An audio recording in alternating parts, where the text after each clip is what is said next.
나는 관세음보살, 나는 관세음보살, 나는 관세음보살. 오늘은 전체적으로 163회에 해당하고요. 다란이 품은 6회차, 5회차에 해당합니다.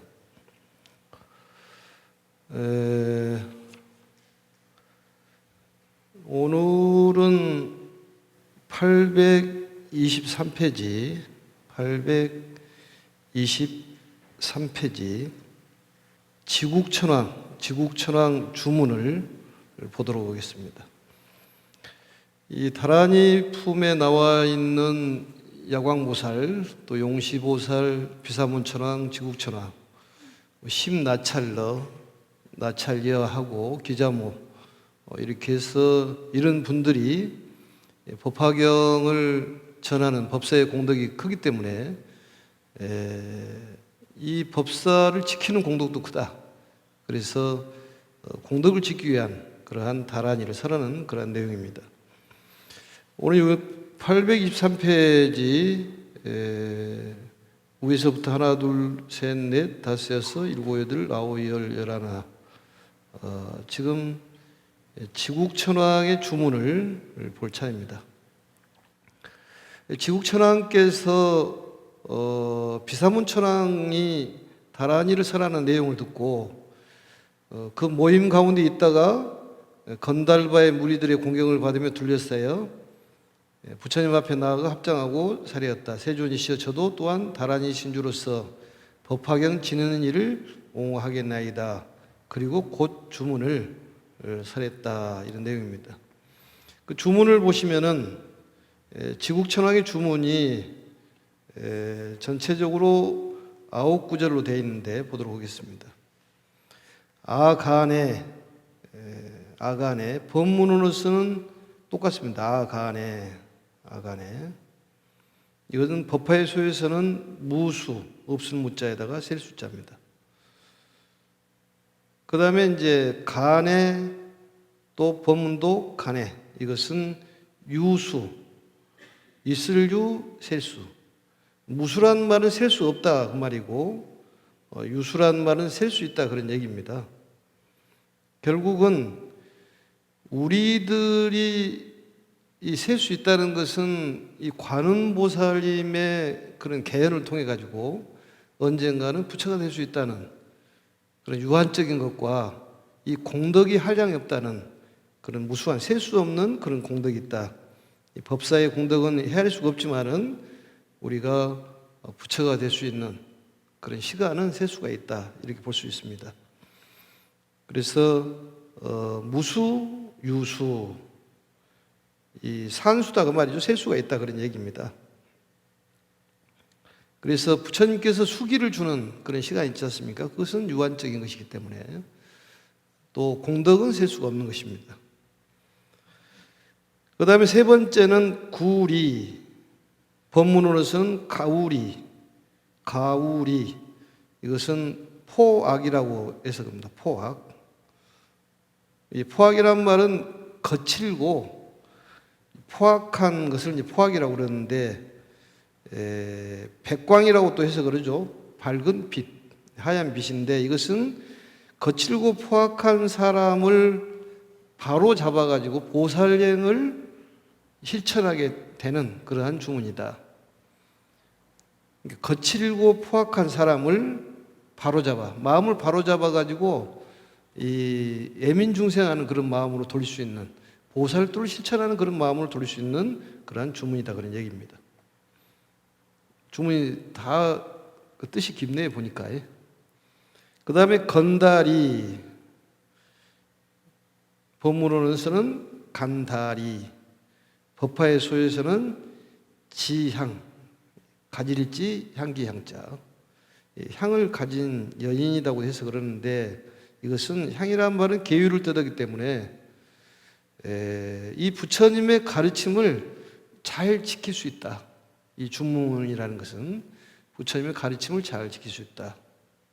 우리가 그 육법공양에서도 향공양이라고 있지 않습니까? 향공양, 말향, 소향, 도향 이런 거예요. 바르는 향, 태우는 향, 쇠향, 또 가루향, 말향이라고 그러는데 결국은 이 향을 올렸다는 것은 부처님의 가르침을 잘 지키겠습니다. 또 절에서 향을 올리는 것도 역시 부처님 가르침을 잘 지키겠습니다. 이런 의미가 있습니다. 계율을 잘 지키겠습니다. 그 다음 다섯 번째는 전다리, 법문으로는 찬다리.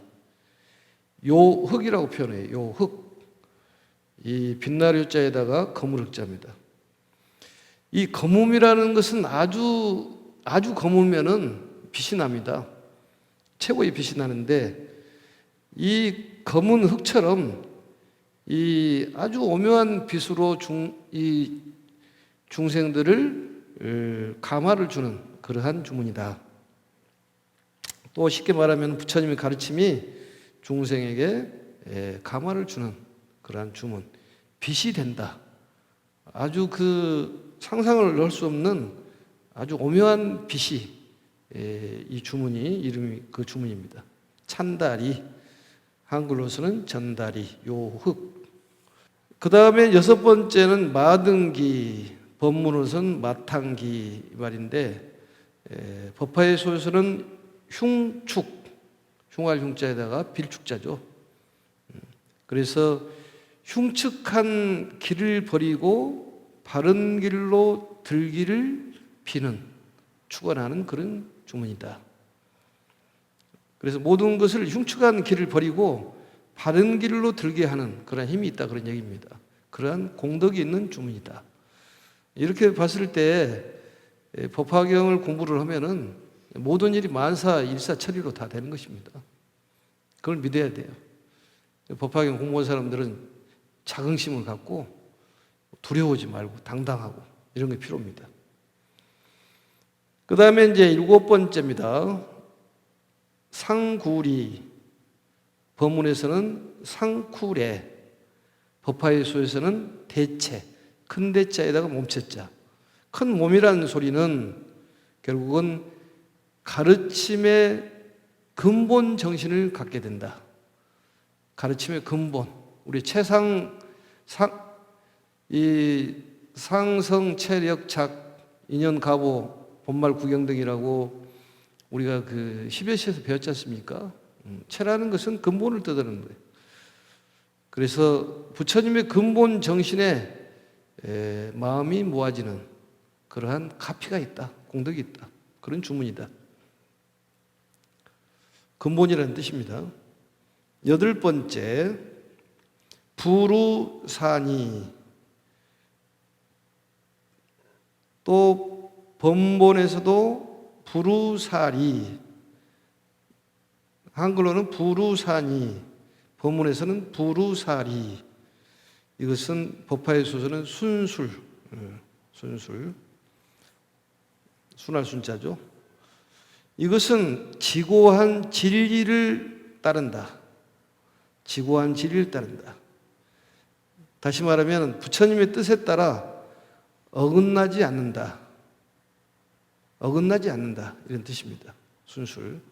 부처님의 뜻에 순종한다는 그런 뜻이 순술이라는 뜻입니다. 아무튼 좋은 것은 다 들어있으니까 참고하시면 될 것 같습니다. 아홉 번째, 알지. 법문으로서는 시시. 법화의 소서는 지유, 이를 지자. 이르게 한다 그런 얘기죠. 우리가 어떤 목표에 이르게 한다. 또 이 법화경을 세상에 널리 전하면은 결국 중생들이 관세음보살로 있게 하고 중생들이 부처로 있게 한다. 이런 어느 곳에 있게 한다 그 말이죠. 있게 한다. 이런 뜻입니다. 어느 가서든지 우리는 관음으로 있게 된다. 그런 얘기입니다. 그럼 대접받게 돼 있어요. 그래 칠란 삼독이 없다니까요. 관세음보살이. 내가 관세음보살이 되면은 업장이 없는 거예요. 그게. 그래서 바로 지국천왕이 아홉 구절을 통해 가지고 법사를 옹호하겠습니다 하고 주문을 설한 내용입니다. 그 다음에 세존이시여 이 다라니 신주는 42억 모든 부처님들이 설하신 것이오니 만일 이 법사를 헐뜯고 비방하는 자는 곧 모든 부처님을 헐뜯고 비방하는 것이 되나이다. 이게 비방죄죠. 비방죄가 무섭다는 거예요. 이것도 역시 법화경 설법자를 지켜주는 주문, 다란이다 그 말이죠. 이 말 뜻에서도 굉장히 의미를 갖고 있습니다. 법사를 함부로 해서는 안 된다는 얘기예요. 이 주문에는 42억 모든 부처님들께서 설한 주문이다. 아까는 보면은 이 항아사였죠. 항아사란 말도 나왔고, 용시보살은 항아사란 말이 나왔고, 야광보살은 62억 항아사 모든 부처님 이렇게 나왔습니다. 다시 찾아보면은 819페이지를 보면은 하나, 둘, 셋, 넷, 다섯, 여섯, 일곱, 여덟째 줄에 보면은 야광보살이 주문을 설했던 그 신주는 62억 항아사 모든 부처님께 설하신 것이다 이렇게 나오죠.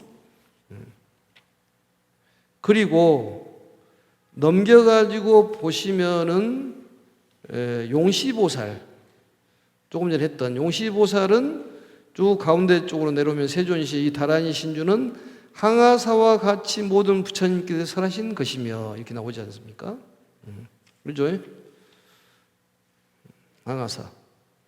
그런데 또 823페이지 지국천왕은 아래에서 셋째 줄 보시면 세존시여 이 다란이 신주는 42억 모든 부처님들께서 설하신 것이오니, 그러니까 부처님들께서 설하신 주문을 용시보살, 야광보살, 비사문천왕, 지국천왕 이런 분들이 설하셨다 그런 얘기입니다. 결국은 부처님의 주문이다 이렇게 생각하시면 되겠죠. 그래서 법사를 헐뜯으면 절대로 안 된다. 누구든지 헐뜯지 말아라.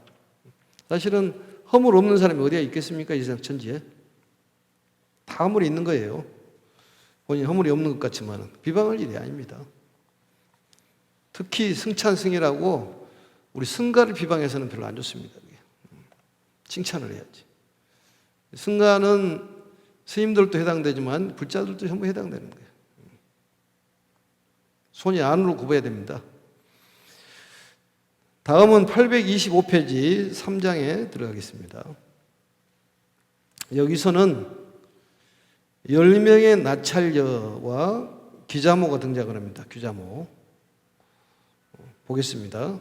그때 이제 지국천왕이 이제 설하고 나서 보호를 하겠다고 그러니까 그때 여러 나찰녀들이 있으니 첫째는 남바요, 둘째는 비람바요, 셋째는 곡치요, 넷째는 화치요, 다섯째는 흑치요, 여섯째는 다발이요, 일곱째는 무염족이요, 여덟째는 지영락이요, 아홉째는 고제요, 열째는 탈일체 중생 정기였다. 10명의 나찰녀들이 나오죠. 여기서 상수 나찰녀가 누구냐? 고제가 상수 나찰녀입니다.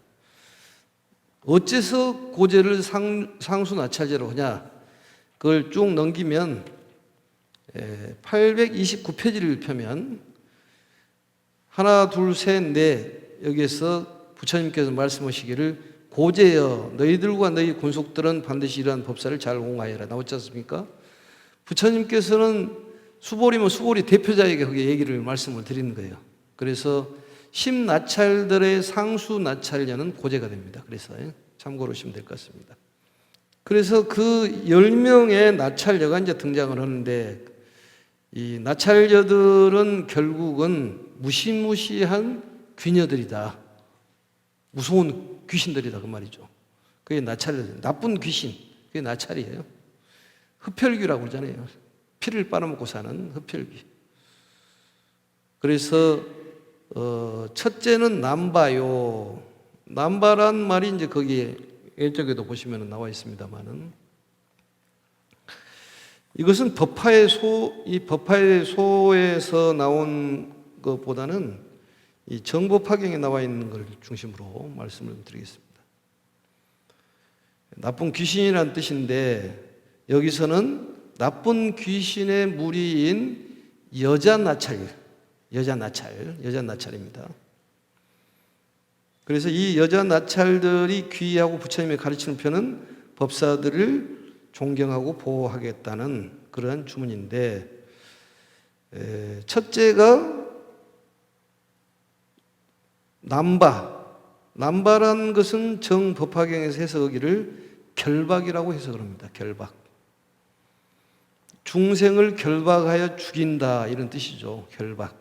그런데 부처님께 귀의한 뒤로는 번뇌를 결박해버리는, 거꾸로 사람이 우리를 괴롭히는 번뇌를 결박해버리니까 결국은 좋은 그런 나찰로 바꿔지는 것이죠. 그렇게도 보고, 또 남바란 것은 이 세상을 떠돌아다니는 그런 귀신들, 세상을 떠돌아다니는 귀신들이 남바라고 그럽니다. 이제 두 번째는 비람바, 비자가 붙어 있죠. 그러니까 남바는 결박을 시킨다면은 비람바는 반대로 이결이박, 그러니까 결박을 풀어주는 그러한 귀신입니다. 정법화경에서는 그렇게 해석을 합니다. 그리고 또 이제 이 완전한 어떤 이박, 완전히 벗어나게 한다. 이결이박, 이렇게 해석을 합니다. 그냥 이런 그 나찰열이 있다, 이 정도로만 보시면 될 것 같습니다. 셋째는 곡치요. 곡치란 말은 그 이빨이 상하로 구부러져 있다는 얘기입니다. 그래서 날카로워서 무섭다. 상하로 이렇게 구부러져 있죠. 그리고 정법화경에서는 시적이라고 표현하는데, 재물을 모아두었다가 사람들에게 베푼다. 시적. 근데 사실은 무섭게 생긴 것이죠. 무섭게 생긴, 불교에 기위해가지고 좋은 그런 귀신으로 바꿔졌다, 그런 얘기 아니겠습니까? 그 다음에 넷째는 화치. 이 화치라는 것은 이 이빨이 아주 맑고 깨끗하고 꽃같이 생겼다고 말이죠. 꽃같이.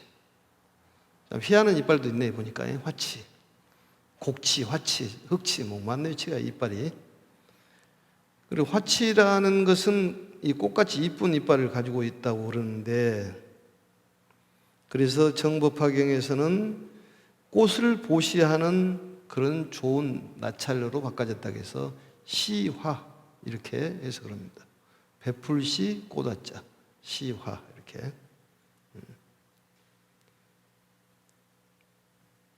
그래서 꽃을 공양하는 사람이다, 부처님께 공양하는 사람이다, 이렇게 해석을 합니다. 그 다음 다섯째는 흑치죠. 흑치.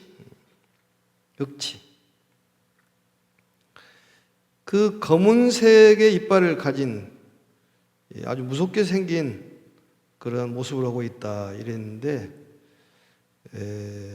이것은 정법화경에서는 시흑이라고 번역을 하는데, 마음이 어리석고 어둡다, 지혜가 없다, 무지라고도 해석을 합니다. 무지, 지혜가 없다, 무지. 그래서 나중에 부처님께 귀의하고는 부동의 경지, 또 불태지의 경지에 이르는 그러한 부동해탈을 상징하는 그런 나찰이 됐다, 그런 얘기죠. 아무튼 부처님 가르침을 통해 가지고 귀의함으로 아주 나쁜 귀신들이 좋은 귀신으로 바꿔졌다, 그 말이죠. 그것은 마음의 전환이에요. 마음의 전환. 나찰이란 말은 아주 무시무시한 귀녀들이니까. 그 다음에 이제 여섯 번째는 다발이죠. 말 그대로 머리털이 많은 다발. 그런데 아름다운 머리를 가졌다, 그런 얘기죠. 긴 머리를 가진 그런 나찰여다, 그 말입니다. 머리가 긴 머리 여자가 좋으니까 노래도 나왔잖아요. 긴 머리 소녀라고. 김정호의 노래가 한참 유행을 했는데 여기서 보니까 다발이네요. 머리털이 많다 이런 얘기인데 정법화경에서는 이 머리털을 풀어 헤치고 있다고 그래가지고 피발이라고 번역을 했습니다. 그래서 머리털이 단정하지 못한 그런 모습을 비유한 것인데 이 다발은 많은 그런 보현보살처럼 행을 했다. 좋은 행을 했다. 얘기입니다. 그 다음에 7번째, 무염족. 무염족이라는 것은 결국은 이 다리가 없다는 소리죠. 다리가 없다. 또 다른 말로 얘기하면은 싫어하고 만족함이 없다. 부동을 뜻하는 것인데 결국은 중생을 해치고 만족함이 없는 신인데 항상 불평불만을 늘어놓는 것인데 부처님께 귀하고는 바로 불평불만을 싫어하고 중생을 사랑하는 마음으로 바꿔졌다. 참 신기하네요. 마음이 전환이 됐다고 말이죠. 그래서 해석을 하기를 싫어함이 없다 해서 불념 또 무착 집착함이 없다 이렇게 정법학에서 해석을 합니다. 8번째 이 부동이다 그 말이죠. 부동 움직임이 없다. 8번째는 지영락. 지영락이라는 것은 영락을 가지고 있다. 영락이란 말은 목걸이를 가진 나찰레다 그런 뜻입니다. 목걸이를 가진 나찰레다. 그래서 이것을 정법화경에서는 지화, 가질 지자 꼬다자를 써가지고 그래서 부처님께 귀하고는 계율을 소중히 하는 그러한 나찰레가 됐다 이런 얘기입니다. 그래서 아름다운 목걸이를 차고 다니는 그러한 나찰레가 지영락입니다. 그 다음 9번째 이제 상수 나찰레인데 고제죠. 고제. 고제라는 것은 그 지붕 위에 올라가 가지고 죽은 사람 영혼을 불러들이는 그러한 신통력이 있다고 그랬는데 그 하소라고 번역을 하는데 어느 곳에든지 닿은다 이런 뜻입니다. 어느 곳에든지 갈 수가 있는 그러한 나찰레가 바로 고제예요. 고제인데 이제 이 부처님께 귀하고는 어느 곳에든지 집착함이 없는 하소가 되는 거죠. 하소. 어느 곳에든지 집착함이 없는 또 어느 곳에든지 부처님의 가르침이 있으면 가고 믿음을 갖는 그러한 사람으로 그러한 나찰리로 바꿔졌다 그런 얘기입니다. 그러니까 어떤 변화를 가졌다 이렇게 생각하시면 됩니다. 이 귀신들도 부처님 법을 받으면은 변화가 되는 거예요. 우리 마음 속에도 나찰려가 들어 있습니다. 변화가 돼야 된다는 거예요. 변화, 개발, 완성. 사람이 변화가 돼가지고 그쪽으로 계속 개발을 하는 거예요. 그래서 완성을 시키는 것이 수행입니다. 여러 번 읽고 여러 번 반복적으로 외우다 보면은 자기 것이 되게 돼 있죠. 그 다음에 10번째는 탈일체 중생 정기, 인간의 정기를 빨아먹는 그런 나찰려죠. 탈일체 중생의 정기를 빨아먹는. 그래서 생명의 원천이 되는 정력을 빨아먹는 그런 나찰려다. 그런데 이제 부처님의 가르침을 듣고 이 되려 모든 중생에게 번뇌와 나쁜 마음을 빼앗아 가지고 깨달음을 이루게 하는 반대적인 그런 일을 하는 그런 나찰로 변했다. 그래서 이 탈일체 중생 정기를 이 탈원기라고도 해석합니다. 탈원기. 혼을 빼버리는 귀신, 탈원기. 탈정귀, 탈정기. 정기를 빼버린다고 말이죠. 탈정기. 그리고 박백기라 그래가지고 이것도 혼을 결박시키는 그러한 귀신이다 그런 얘기입니다. 그래서 이 정도로 이제 보시고, 그 다음에 10명의 나찰들이 있고, 귀자모와 그의 아들과 권속들과 함께 부처님 계신 곳으로 나아가 한 목소리로 부처님께 살이었다. 귀자모가 나오죠. 귀자모가. 이 귀자모는 이 참고 자료는 잡보장경에 등장을 하고, 불설 귀자모경이라는 것이 있습니다. 불설 귀자모경. 그리고 유부비나의 잡사라는 그쪽에서 제 31권에 찾아보면은 귀자모에 자세히 나옵니다. 그래서 여기 법화경에서는 이 법화경의 행자를 수호하는 그런 귀신으로 등장을 하는데, 원래 야차의 아들이라고 그렇게 얘기를 합니다. 귀자모가. 근데 매우 잔혹하고 사악하다. 그래서 유부비나야 잡사에 보면은 권 31권에서 500인의 아이들을 가지고 있었는데 매우 잔혹하고 사악하여 부처님 계신 왕사성 거리에 와서는 사람의 아이를 잡아가 가지고 잡아먹었다 그 말이죠. 잡아먹었어. 애들을 잡아먹고 사는 그러한 그 귀신인데, 애들이 500명이 있다는 거예요. 500명이. 그래서 부처님께서 석종께서 교화하는 방편으로 귀자모의 미자, 그러니까 제일 마지막 말자죠, 말자. 말자를, 미자가 아니라 말자죠. 말자가 마지막 그 아이 빙가라는 아들을 감춰버립니다. 그러니까 귀자모는 밤 미치광이가 돼가지고 사방팔방으로 돌아다니는 그 마지막 아이를 찾기 위해서 반 미치광이가 돼버린 겁니다. 그래서 부처님께서 귀자모를 불러가지고 얘기를 하죠. 너가 500명이 아이를 두지만 한 아이를 잃어버려가지고 이렇게 미치광이 되듯이 다른 부모도 똑같다. 경책을 주니까 귀자모가 거기서 이제 깨달음을 얻어가지고 반대적인 그런 정신 전환이 되는 거예요. 정신 전환에 대한 생각을 해야 됩니다. 그래가지고 산파 같은 역할을 하고 또 애들을 보호하는 그러한 역할을 하는. 그래서 안산이라는 것은 편하게 날 수 있는 그런 일을 도모하고 도와주고 또 유아를 지켜주는 그러한 이 귀신으로 바꿔지죠. 그래서 지금도 일본에서는 민간 신앙으로 남는 귀자모신이 있는데,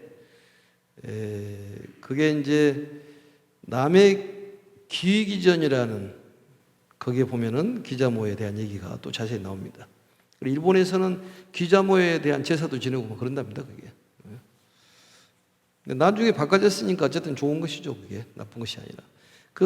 마지막에 그 애가 막내 아들이 빙가라는 아들이에요. 빙가의 아들입니다. 그래서 누구나 어버이의 마음은 다 똑같다. 그러니 얼마나 힘이 들겠냐. 그래서 해산이라든지 이런 것을 도와주는 그런 일을 나중에 했다, 그런 얘기입니다. 그 정도 이해하시면 될 것 같습니다. 그래서 이 귀자모와 그의 아들과 권속들과 함께 부처님이 계신 곳으로 나아가 한 목소리로 부처님께 살이었다. 세존이시여, 저희들도 법화경을 읽고 외고 받아 지니는 이를 옹호하여 그의 온갖 재앙을 없게 하겠나이다. 만일 법사에 약점을 엿보는 자가 있으면, 약점, 이거는 약점 있죠. 약점이라는 것은 결점을 얘기하는 것이죠. 엿보는 자가 있으면 그 기회를 얻지 못하게 하겠나이다. 그래서 이 법화경을 공부한다는 것은 얼마나 대단한 일이냐. 그래서 방황하지 말고, 망설이지도 말고, 주저하지도 말고, 이제는 법화경을 공부해야 되겠다. 이런 마음을 다짐을 해야 됩니다. 이 경전에 그 이름자도 많고 경전도 너무너무 많아서 이것을 공부해야 될까 저것을 공부해야 될까 갈피를 못 잡지 않습니까? 이제는 방황하지 말고 이제는 법화경으로 딱 결심을 해야 됩니다. 그래서 그리고 곧 부처님 앞에 즉설주화를 했다. 주문을 설하되 이재리 여기서는 이제 이재리, 이재미, 이재리, 아재리, 이재리 이 5가지는 번본에서는 이타메로 이렇게 부릅니다. 이타메는 법화의 소에서는 이것저것 많이 해서 그러는데 여기 이것, 이 세상, 이와 같이 이렇게 그런 뜻이 있어요.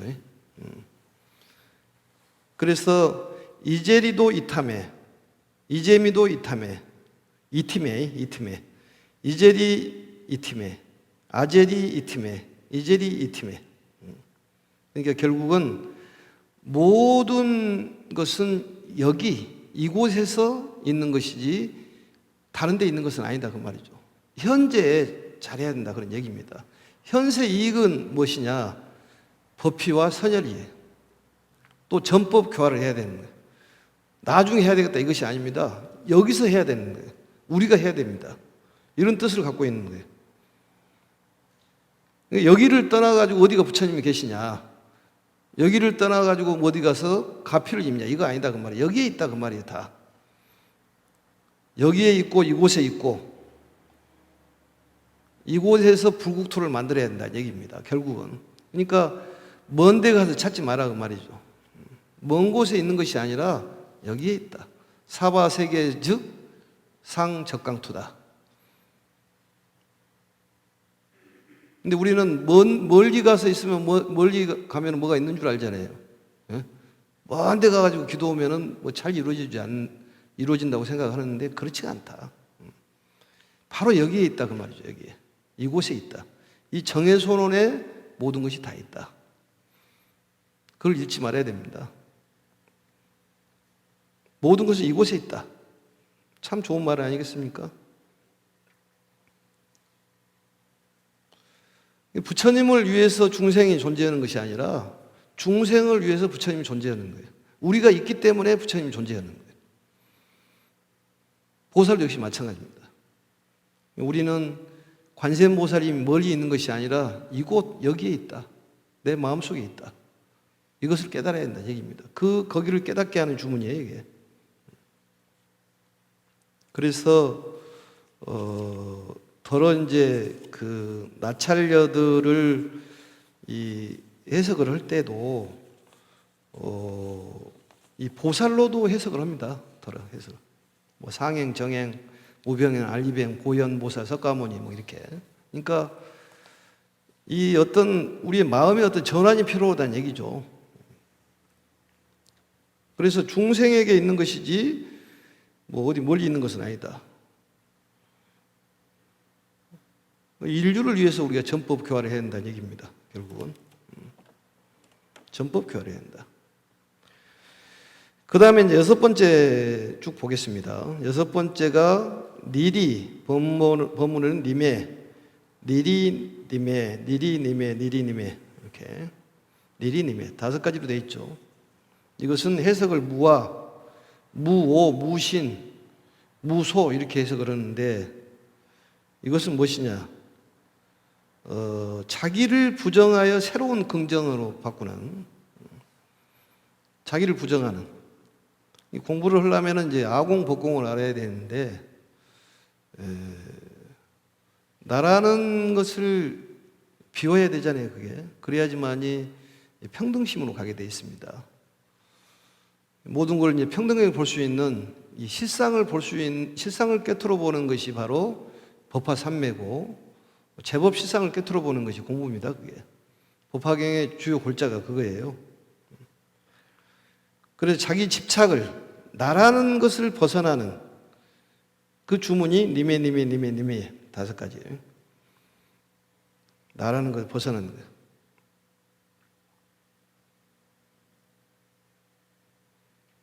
그래서 나를 버려야지만 전법 교화도 가능한 것입니다. 나에 대한 집착이 강하기 때문에 모든 것이 괴로움으로 나타나는 거예요.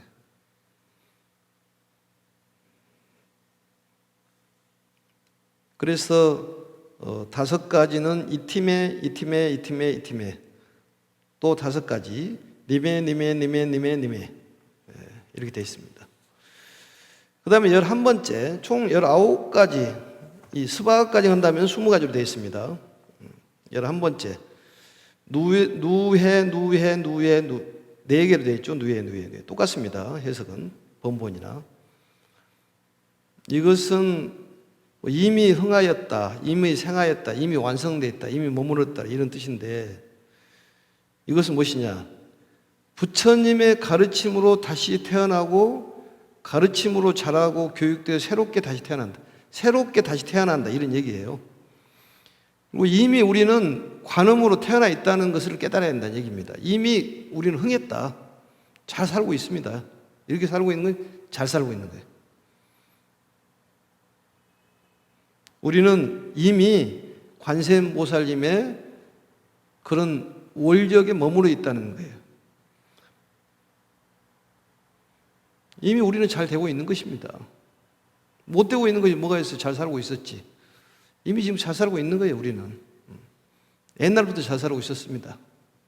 그런데 뭔가 지금 인연이 잘 못 맺어져 가지고 그러는데 그것만 깨달으면은 그러한 이 재난은 빨리 물러난다 그 말이죠. 그리고 법화경의 가르침은 이 마음의 정신적인 전환이에요. 그게 필요한 거예요. 그래서 나는 관세음보살이다. 나는 관세음보살이다. 이다를 붙이는 것보다도 자체가 나는 관세음이다. 나는 관세음보살이다. 이게 필요하다 그 말이죠. 염주를 돌리면서 나는 관세음보살이다.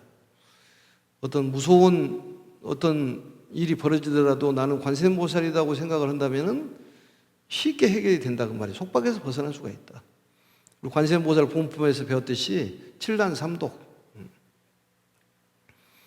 뭐 야차난이라든지 또 도장난, 가세난, 원정난이라든지 탐진치 3독이나 이런 것들이 다 멀리 있는 것이 아니라 여기가 있었고 여기서 해결해야 된다는 얘기죠. 이미 나는 해결할 수 있는 능력을 갖고 있다 그 말이죠.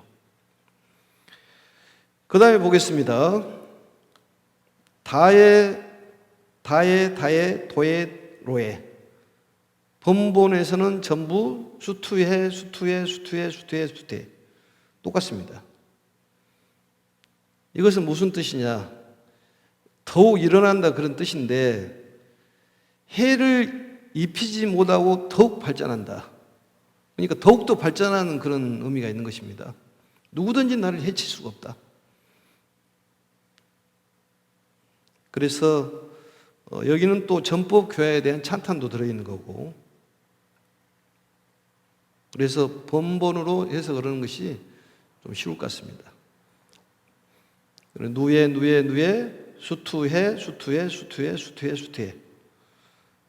수투에는 해를 입지 않고 더욱 우리는 발전한다. 우리는 더욱 발전할 수밖에 없다 그런 얘기입니다. 그래 이렇게 해서 대략적으로 이제 그 주문을 살펴봤고 보겠습니다. 차라리 나의 머리 위에 오를지언정 법사를 괴롭히지 못하게 하오리다. 만일 야차, 나찰, 악귀, 부단나란 말은 부패기예요. 이 부패기. 이 부패 냄새가 나는 길자, 송장을 먹은다고 합니다. 길자는 비다라. 이것은 이 사체를 불러들여가지고 사체에 들러붙는 그래가지고 시체를 움직이는 요즘 말하면 좀비하고 같은 것 같아요 보니까. 이런 시대가 온다는 얘기죠 그게. 길자, 비다라, 그 다음에 건타 이건 황색 귀신, 오마르까 이것은 불분명하는데 악령입니다. 전부 악령들이야. 아발마라 이건 빙의라고 해요. 빙의. 사람이 아발마라에 걸려버리면 빙의가 걸린다는 거지. 간질병 같은 거. 야착일자. 이거는 야착 귀신이죠. 야착 모습을 하는 귀신. 인길자. 이것은 열병. 요즘 말하면 코로나가 인길자에 걸려버린 것입니다. 이런 그 고질병들 또는 하루나 넘어갑니다. 이틀, 사흘, 나흘, 이래 동안 앓은 열병, 뭐 학질병 같은 거 있지 않습니까? 늘 앓은 열병이나 혹은 남자 형상이나 여자 형상이나 소년 형상이나 소녀 형상들이 꿈속에서 괴롭히지 못하게 하오리다. 이 법사들, 법화경을 공부하고 그런 사람은 바로 꿈속에서 나타나지 못하게 하겠다고 말이죠. 괴롭히지 못하게 하겠다. 근데 참 무서운 얘기가 이제 나옵니다. 그거 보면 나의 주문에 따르지 않고 설법자를 괴롭힌다면 법사를 괴롭히는 거죠. 법사를 괴롭히는 건 죄가 크지 않습니까? 머리를 7조각으로 쪼개 아리수 가지처럼 하며 부모를 죽인 죄와 기름 짤 때 속이는 죄, 말과 저울질을 남을 속인 죄, 승가를 깨뜨린 조달의 죄, 법사를 해친 자는 이와 같은 재앙을 받으리라. 머리를 7조개로 쪼개버리겠다 그 말이죠. 무섭네요 보니까. 7분 8열 해버렸다 그 말이죠. 7조로 8조각을 쪼개버리겠다. 그러한 쪼갠 것보다도 이것은 자업자득으로 해석을 해야 됩니다. 자업자득으로. 그런 심나찰녀들이 실제로 이러한 벌을 주는 것이 아니라 자업자득 스스로 받을 것이다 그 말이죠. 그래서 아리수나무라는 것은 그 난향이라고 이렇게 번역을 하는데 왼쪽에 보면은 아리수. 그래서 그런 많은 작은 꽃들이 모여가지고 큰 꽃송이를 만든 그런 모양을 하고 있는 것이답니다. 그래서 이렇게 작은 꽃들이 모여가지고 크게 이렇게 보이는 것처럼, 그러니까 큰 꽃송이가 작은 꽃송이로 나눠진 모습, 그런 것처럼 머리를 7조각을 쪼개버리겠다. 얼마나 무섭습니까? 두파작 7분, 두파작 10분. 왼쪽에 보시면 머리를 깨버리겠다. 7분 8열로 깨버리겠다 그 말이죠. 아리수나무 가지처럼. 아리수나무라는 것이 가지가 하나 나오고 거기서 7개가 나온다는 거예요. 또 가지에서 7개가 나온다는 거예요. 그리고 여살 부모죄하고 이 부모를 죽이는 죄, 이거 오액죄에 해당하지 않습니까? 부처님의 몸에 피를 낸다든지 수행자를 죽인다든지 그 다음에 부를 죽이든지 모를 죽이든지 승가의 화합을 깨트린 그 죄가 오액죄입니다. 무간지옥에 떨어지는데 무간지옥이라는 것은 쉴 새 없이 고통을 받는 지옥이 무간지옥이에요. 승가의 화합을 깨트리면 안 돼요. 그게 조달죄라고 그래요. 조달죄. 그 재받을다가 죄가 바로 조달죄죠. 그래서 이 부처님의 자비스러운 마음이 그러한 이제 머리를 깬다는 그 말이 아니라 이 부처님께서는 자비스럽지 않습니까? 근데 귀신이라고 해가지고 머리를 깨버리면 되겠습니까? 그런 뜻이 아니라 이것은 스스로 자업자득이다 이렇게 해석을 해야 된다. 맞다. 그런 얘기입니다. 잘못 해석하면 부처님께서 이런 귀신을 통해가지고 머리를 깨버리겠다. 그러면 자비문중에서 그래서 되겠습니까? 그런 뜻은 아니고 스스로의 과보를 받을 거다. 그런 뜻입니다. 그래서 오늘은 여기까지 하고 다음 시간에는 이제 기름을 짤 때부터 시작을 하겠습니다. 기름 짤 때에 죄가 또 크다고 그러지 않습니까? 그리고 이제 저울을 또 잴 때 속이는 죄, 이런 죄가 또 크다고 그러지 않습니까? 그래서 이 법화경을 공부하는 사람들의 공덕이 얼마나 크가니 이렇게 보호를 하는 사람들이 많이 생기느냐, 이것을 안다면 우리가 부지런히 공부를 해야 된다, 이렇게 보면 될 것 같습니다. 마치고 나는 관세음보살 세 번 하겠습니다. 나는 관세음보살, 나는 관세음보살, 나는 관세음보살. 수고하셨습니다.